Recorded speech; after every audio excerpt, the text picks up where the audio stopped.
Em meio a cobranças internas e externas, o presidente Lula tem adotado uma postura mais centralizadora na escolha do novo ministro do Supremo Tribunal Federal e escolheu Messias, que fez uma postagem enigmática nas redes sociais. Será que o Lula não vai ouvir o apelo da Anitta? Vamos saber que apelo é esse e quem é que vai, afinal. Não, não vamos saber quem vai para o STF agora, mas vamos discutir sobre isso com a nossa Daiane Oliveira aqui no Plantão do Meteoro. Bora lá.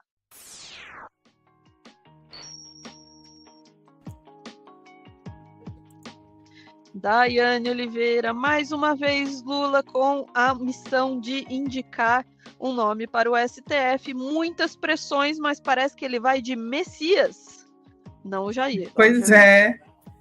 Ainda bem que não é o Jair Messias Bolsonaro, né? Mas é um outro Messias, e assim, tem o nome Messias, é evangélico, a gente já coça assim a cabeça. Inclusive, o Lula estava declarando por aí que o problema não é ser evangélico, não, o problema é outro. É que a gente não está ouvindo os evangélicos, etc. e tal. Lula, isso não está me cheirando muito bem, não. Mas, enfim, Ana, o Jair Messias ele foi ali para as redes sociais dele, para o X, fazer publicaçãozinha com trecho de música e pegou, de certa forma, as pessoas estão tentando identificar o que pode estar por trás da sua publicação, sabe? Seria algo ali na linha de soprando no vento. Vou te pedir para colocar o Twitter, né, do Jair Messias, do Jorge Messias, Jair o quê? Perdão, gente. Jorge, é JJ, Jair, Jorge, foi mal, né? Tá, né? Messias. E aí no X ele faz essa publicação, né? Blowing Interwind. E aí seria uma ideia assim de soprano, né? Indo com o vento, soprando com o vento. É um trecho de uma música. E aí ele faz a metáfora dizendo que encoraja o espírito humano em atitude de transformar. Os desafios de paz e fraternidade estão por aí soprados pelo vento, perceptíveis àqueles que têm fé e escutam o coração. Faz as publicações ali, né, no evento que ele estava, que foi enviado, inclusive, pela AGU, foi um evento da AGU, e ele como um representante ali do governo. E assim, Ana, as pessoas acharam que isso aí foi uma ideia assim, de aonde o homem consegue chegar, de que lógica isso vai, ele conseguiria estar em algum local. Inclusive, ele chega a falar sobre a melodia de Bob Dylan um pouco mais abaixo. Ele fala, na célebre melodia de Bob Dylan, nos chama a serenidade e a escuta interior, mas também a agir diante dos desafios coletivos da justiça e da solidariedade. O vento, como fé, sopra entre os bem-aventurados. Desejo a todos um fim de semana de paz e esperança. Ele deixa aí a canção inteira na publicação. Isso foi visto como um enigma. Inclusive, alguns portais publicaram que essa mensagem enigmática seria aí uma linha de dizer que ele está, de fato, sendo ventilado, e ele seria o nome mais próximo do governo, né? Mais próximo da... Blowing in the wind, assim. É isso mesmo. E ele seria a pessoa mais próxima do Lula a ocupar esse cargo no STF. Dito isso, Ana, tem alguns outros problemas por aí. Eu gostei do Insanidade perguntando, está dando uma de Carluxo. Existe a possibilidade, viu? Vou te pedir, por gentileza, para trazer uma matéria da CNN, mas é uma matéria bem interessante, porque a CNN aponta aqui uma questão que é a manifestação de movimentos de mulheres negras, movimentos diversos que estão pedindo uma mulher negra para o STF. Apesar de Lula já ter circulado na mídia que ele quer esse nome do Jorge Messias, ele pode indicar, mas a indicação não foi oficial ainda, então há tempo de manifestar. E isso já vem acontecendo em várias esferas. Por favor, Ana. Vamos lá. Enquanto participava de um evento no Rio de Janeiro, o presidente Lula foi surpreendido por um protesto de movimentos sociais que cobraram a nomeação de uma jurista negra ao Supremo Tribunal Federal. O ato foi organizado pelo movimento Mulheres Negras Decidem e a pressão ganhou força, a gente lembra, após o anúncio antecipado da saída de Luiz Roberto Barroso da corte. Diante de uma lista de cotados para a vaga, formada até aqui, em sua maioria por homens brancos, esse protesto ampliou e essa pressão também.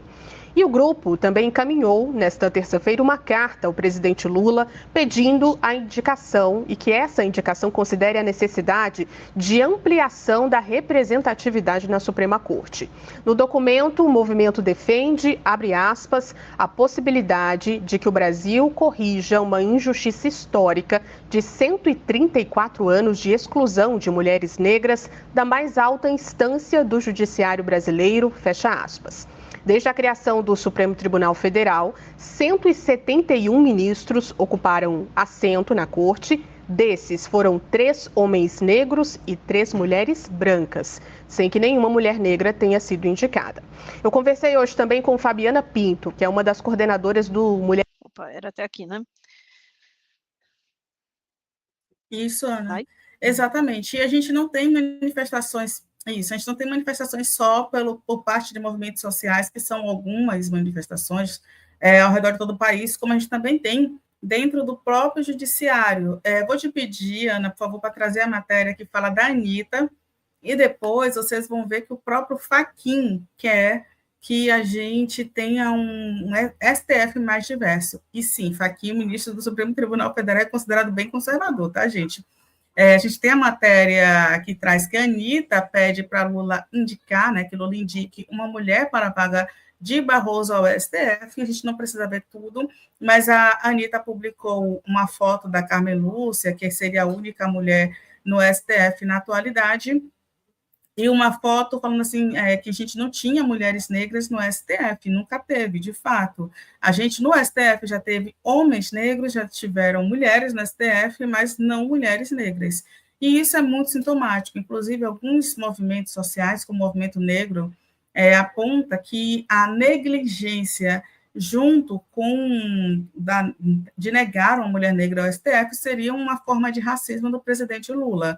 Inclusive, aí, a Anitta falando, né, existem mulheres qualificadas para o cargo no nosso Brasil, onde a maioria da população é mulher, e que apelo era em relação, né, à esperança de ter uma mulher negra.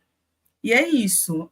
Vou pedir para você, por gentileza, Ana, para trazer a publicação, né, a matéria que fala do Fachin. E o Fachin, ele é um homem conservador, ele é, dentre o perfil que tem hoje no STF, eu vou dizer que ele está no top 3 ali do mais alinhado com direitos humanos. Top 3 dos mais alinhados, mas ainda assim, ele é tido como conservador. E a gente fala de conservador porque, em muitos momentos, o Fachin, ele vota de acordo, ele vota contra algumas questões trabalhistas, ele vota contra alguns ideais que são ideais para uma população indígena, para uma população negra. Então, assim, é interessante que a gente pense no Fachin não como o palatino da moral no STF, ele não é. Eu vou dizer que esse STF, um pouco mais ligado à linha de progresso hoje, é o Flávio Dino. A gente vai ter uma Carmen Lúcia, um momento ou outro também muito progressista, sim, mas infelizmente ainda é um STF que não dá para a gente ter certeza do que eles vão votar. Inclusive, eles estavam ali votando sobre o valor dos magistérios, né, o piso dos magistérios dos professores. Não lembro se já foi finalizado ou não, mas tinha muita resistência em estabelecer um piso nacional para os professores. E isso é um dos pontos que a gente precisa pensar. A gente viu o que é o STF quando ele fala sobre o marco temporal. Então, é muito importante que a gente tenha cuidado, porque o judiciário, ao mesmo passo que ele pode ser progressista em muitos momentos, ele pode não atuar no interesse da população como um todo em outros. E é esse que é necessário que a gente tenha cuidado. E aí, Ana, bora ouvir que o Fachin, ele é a favor de uma mulher negra nesse espaço? Vamos lá, vamos ouvir. sim a indicação de uma mulher negra para a vaga que abre a partir de sábado com a aposentadoria do ministro Luiz Roberto Barroso. O ministro Edson Fachin não esconde ali das pessoas que trabalham com ele, dos seus interlocutores, dos seus auxiliares, que entende que o tribunal se beneficiaria de ter mais diversidade, tanto de raça quanto de gênero, e que para juntar essas duas coisas o ideal seria o presidente indicar uma mulher negra. É claro que Fachin sabe e tem plena consciência que essa é uma atribuição, a escolha é livre por parte do presidente da República, que utiliza ali os critérios que ele entende mais convenientes. No momento, pelo que a gente tem de informação, diversidade não é uma pauta prioritária para Lula, apesar dos apelos dos movimentos sociais, da militância.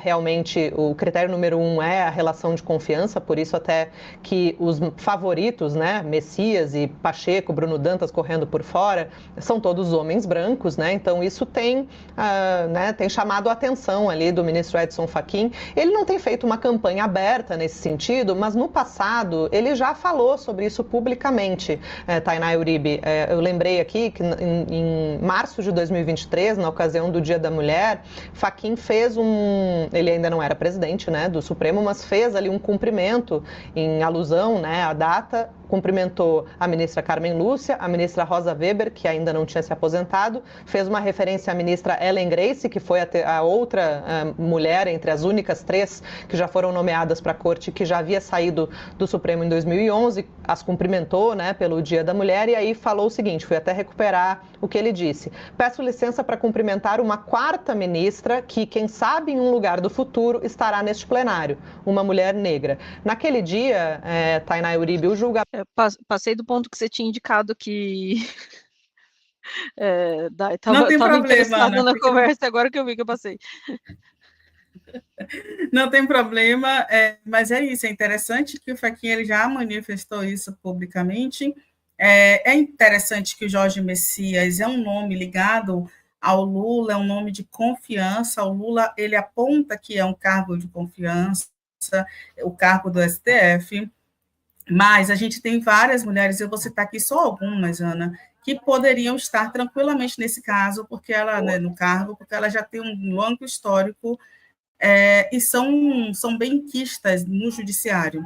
Adriana Cruz, que é juíza titular da 5ª Vara Federal Criminal do Rio de Janeiro, tem a Edilene Lobo, que é ministra do Tribunal Superior Eleitoral desde 2023, Flávia Martins Carvalho, juíza auxiliar do STF, tem a Carmen Luiz, juíza do Tribunal de Justiça do Rio Grande do Sul, integrante do Conselho Nacional do Ministério Público, tem a Lívia Cáceres, defensora pública, coordenadora-geral de Justiça Étnico-Racial da SENAD, tem a Lívia Santana Vaz, que é uma promotora de justiça do Ministério Público da Bahia, maravilhosa, inclusive, tem livros lançados, eu gosto muito da doutora Lívia, tem a Sheila de Carvalho, advogada e secretária nacional de Acesso à Justiça e Ministério da Justiça. Também estão ventilando alguns outros nomes, como da Soraya Mendes, que é jurista, advogada e professora, e da Vera Lúcia Santana, e a Vera Lúcia é ministra substituta do Tribunal Superior Eleitoral e fundadora da Associação Brasileira de Juristas pela Democracia. Não falta currículo, Ana, não falta vontade política e vontade de peitar também uma estrutura que é excludente.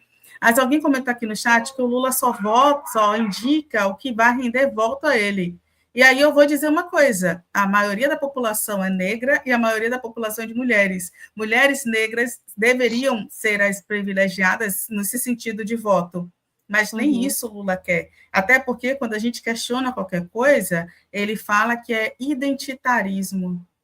Isso são pautas identitárias, mas são as mulheres, as negras, a população mais vulnerável que sustenta a base desse governo, mas não são ouvidos. Quando o Lula sobe na rampa com todo mundo, ele dá um recado, mas quando o Lula não vota nessas mulheres para o STF, ele diz outro. É importante que a gente entenda isso, e o Lula precisa, sim, de pressão, porque, querendo ou não, o Lula é um político, e o Lula vive numa estrutura em que homens brancos dominam. Ele precisa ser lembrado, de fato, quem é que manda, e quem manda é a população, gente. Então, é importante que esses movimentos continuem, para que a gente tenha algum avanço. Nada vem de graça. É isso, Ana. Até a Anitta, Ana, até a Anitta cobrando ao Lula e o Lula ignorando, Ana. Veja, Dai, eu vi nesses últimos dias, né, tem um movimento grande, né, de pressão para que haja uma indicação, como já aconteceu antes da indicação do Zanin, uma pressão para que o Lula indique, né, uma mulher, e especialmente uma mulher negra. E muita gente dizendo assim, não, mas né, isso é isso, como você falou assim, isso é identitarismo e tal. Quando se diz isso, está se partindo do pressuposto de que não existe uma mulher negra com capacidade, com qualificação suficiente para ser ministra. E é isso, se a gente não conhece, é porque tem alguma coisa errada aí, não é porque não existe, entende? É porque esses nomes não estão. E por que esses nomes não estão chegando às pessoas, não estão na boca das pessoas? Reitero aí meu elogio à Adriana Cruz, inclusive, que era atuando como secretária-geral do CNJ, numa posição enorme dentro do Conselho Nacional de Justiça. Como é que a gente pode dizer que não tem mulheres negras em posições de destaque? A questão é, nós não estamos conhecendo, tá? Então, no mínimo, as pessoas deviam baixar a cabeça e dizer, por que é que eu não sei um nome para indicar? Por que é que eu não tenho, né, de novo, não é porque não existem mulheres nessa posição, é porque você não está olhando para mulheres nesta posição, tá? Dito isso, a gente sabe que a indicação do Lula vai passar por muitas questões políticas, vai passar por questões da segurança que uma indicação, né, para o STF pode dar em termos políticos também, né? E isso não quer dizer, de novo, que não se deva fazer a pressão que se está fazendo, entende? Eu vi muita gente dizendo assim, mas vocês sabem que isso não vai dar em nada, que ele não vai indicar e não sei o que, tarará. Então, vai se aceitar e ninguém vai falar nada, ninguém vai falar nada do absurdo que é você não ter uma mulher negra no STF? Essa é a solução? A pressão precisa ser feita sim, tá? Independentemente dela ser ouvida ou não. Eu queria que fosse ouvida, tá? De novo, a pressão e o conhecimento devem ser espalhados também para que a gente possa apoiar as pessoas que merecem estar nessa posição. Entende? Parte tudo de uma que no fundo lá na cabeça das pessoas, elas não acreditam que uma mulher negra possa ter a qualificação necessária para esse cargo.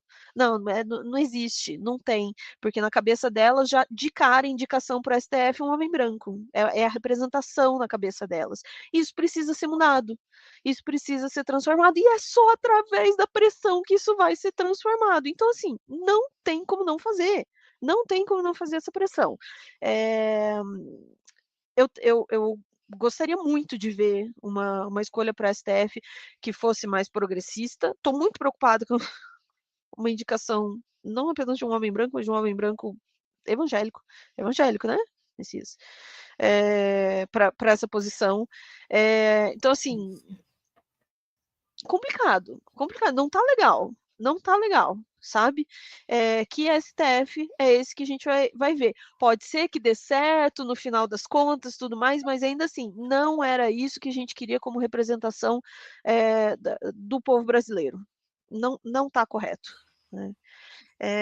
Passei horrorosamente do tempo, daí, perdão, mas era necessário. Ficamos por aqui, Dai? Ficamos, Ana. Vamos lá, gente. A gente volta em instantes com mais assuntos do dia. Bora lá.